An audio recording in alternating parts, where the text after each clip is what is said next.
When you think of Nintendo, one of the last things to come to mind are their scrolling shooters. While they are few and far between, I think one in particular is a fun experience and is pretty cheap today.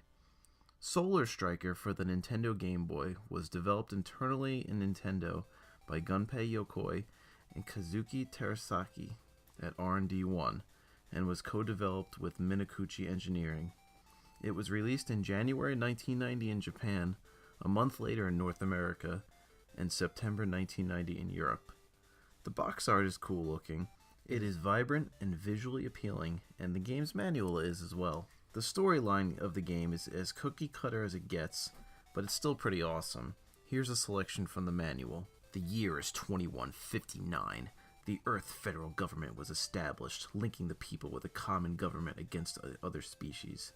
As part of this new addition, and to defend the human race's peace and safety, the Earth Federal Army was also created. I can bore you guys more with my terrible rendition of the storyline, but the show must go on. While the Game Boy isn't known for its stunning visuals, even for the time, the graphics are simple but pleasant, especially for such an early release.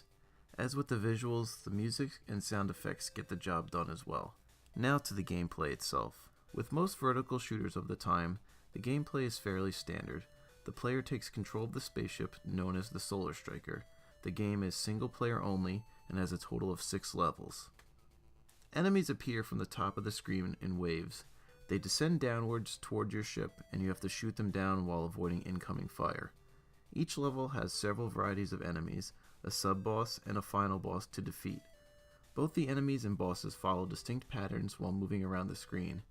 These patterns aren't complicated and are easy to memorize. The first level is easy to navigate, but the difficulty ramps up exponentially in subsequent levels. What's a scrolling shooter without a power-up system? The power-up system is straightforward, and power-ups are 100% necessary if you want to survive in the game's higher levels. They're obtained from shooting down special enemies, and the Solar Striker can be powered up a total of 5 times. Nothing crazy happens once you defeat the final boss, but when all 6 levels are completed the first time, and after the credits have rolled, you have the option to play in hard mode by pressing the select button instead of the start at the title screen. This mode is insanely difficult, and I didn't last long before giving up. When all is said and done, the game is short. It has a pedigree of a competent shooter and provides a great challenge.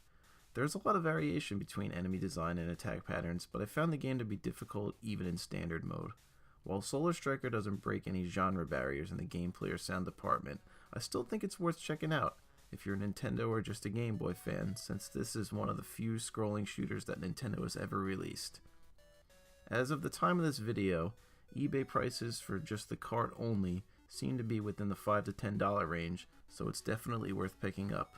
Hope you enjoyed my little review of Solar Striker. Thank you guys for watching, and I'll see you soon.